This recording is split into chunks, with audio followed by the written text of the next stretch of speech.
Guys, na-miss ko lang ang kumain ng pansit gisado guys. Kaya ito ay magluluto ako ngayong araw. Nagpakulo na ako ng mainit na tubig guys. At nababad ko na rin kanina ng mga 5 minutes yung vermicelli, yung sutanghan guys. Ni-drain ko na yung excess water guys para pwede ko na siya ihalo sa mainit na tubig. Para mas lalo siyang lumambot. Kasi mas masarap yung malambot. Kasi itong vermicelli ito ay parang nylon. Napigas siya. Kaya ito, pinalambot ko na guys at ilalagay ko na sa mainit na pinakuloang tubig. Siguro mga 3 to 5 minutes lang guys, malambot na ito eh. Hinalo ko lang ng sandali guys kasi hindi naman ito pwede ibabad ko ng matagal. Siguro mga maximum of 5 minutes lang guys. At chinek ko naman ay medyo malambot na siya. Kaya in-off ko na yung flame at ni-drain ko na rin yung tubig. Para pwede na tayong mag-umpisa sa paggisa ng mga sahog niya.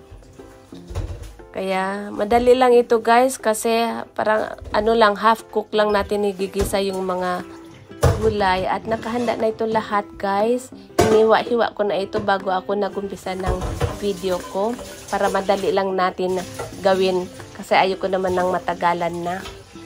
Simpleng recipe lang ito guys kaya hiniwa-hiwa ko na lahat ang mga gulay guys. Pinainit ko na yung pan guys bago ko nilagyan ng olive oil. Tapos gigisahin natin yung chopped onion guys. 1 medium onion ang ginamit ko dito guys. Para mas malasa siya. Tapos, gigisahin natin ito ng sandali guys. Bago natin ilagay ang garlic, yung chopped garlic. Ito, ilalagay ko na yung chopped garlic. Ginisa ko lang ito ng sandali guys. Bago ko ilalagay yung chicken. At nilagay ko na yung chicken guys. Chicken breast ang gamit ko dito guys. At hiniwa-hiwa ko ng maliit. Pampalasa lang naman ng manok sa pansit ito guys. Kaya, ginisa ko ng sandali guys. Mga 1 minute lang siguro ko ito ginisa ng sandali. Katapos, nilagyan ko na ng soy sauce guys. Konti lang nilagay ko ng soy sauce guys kasi masyadong maala dito yung soy sauce na ito. Pampakulay lang ba? Kaya, ginisa ko ng sandali guys bago ko lagyan ng mainit na tubig. Nagpakulo na ako ng mainit na tubig kaya nakahanda na at ito ay nilagyan ko na ng kaunting boiled water para mas lalong maluto yung chicken. Nilagyan ko din ng oyster sauce guys para mas masarap siya. Tapos meron ako dito ng hot chili seasoning, galing ito ng Pilipinas. Para mas masarap guys kung may anghang ng konti. Pang appetite guys. At nilagyan ko rin ng black pepper. Konti lang. Mga 1/4 teaspoon lang ang nilagay ko. Nilagyan ko din ng asin guys. Ng mga 1 teaspoon ang nilagay ko. Ayoko naman ng masyadong maalat guys. Kaya 1 teaspoon is enough. Kasi may mga soy sauce naman siya eh. Tapos, nilagay ko na yung baby corn. Hiniwa-hiwa ko ng maliit guys para madali lang siyang niwain. At tinakpan ko ng mga 2 to 3 minutes para lumambot na ng konti yung baby corn. Tapos, tinanggal ko na yung takip. At hinugasan ko ulit ng hot water yung sotanghon guys kasi nagdikit-dikit na siya. At ni-drain ko ulit para hindi naman siya matubig-tubig guys. Tapos, nilagay ko na pala yung chopped carrots. 2 carrots ang ginamit ko dito guys.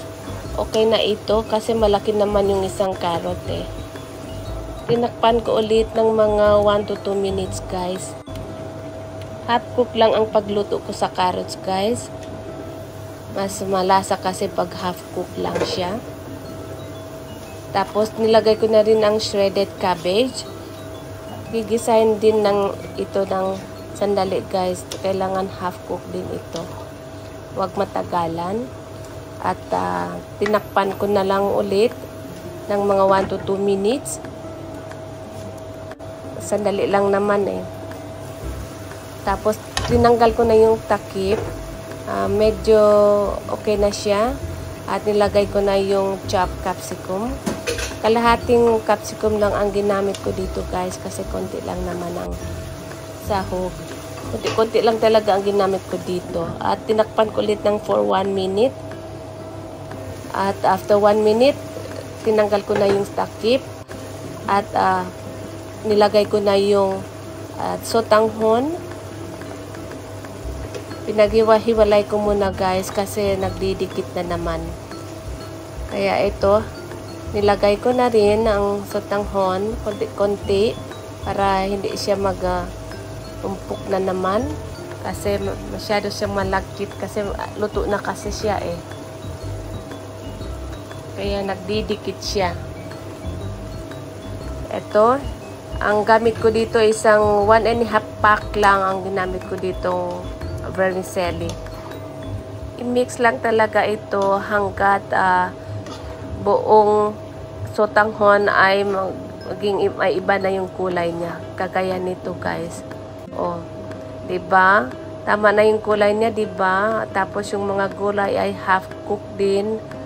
Pero yung chicken ay luto na siya guys. At tinakpan ko ulit ng 2 to 3 minutes para yung lasa niya talaga ay susubsub na doon sa sotanghon.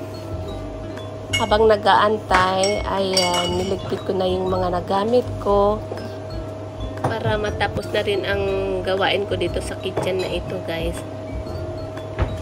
At ito chinek ko guys. Tinanggal ko yung takip at ayan, lutong-luto na siya guys. Ang sarap, ang bango. At last, makakatikim na naman ako ng chicken sotanghon gisado. Ayan, guys. Tikman natin. Mukhang masarap. Yummy. Okay na guys. See you next time. Thank you for watching.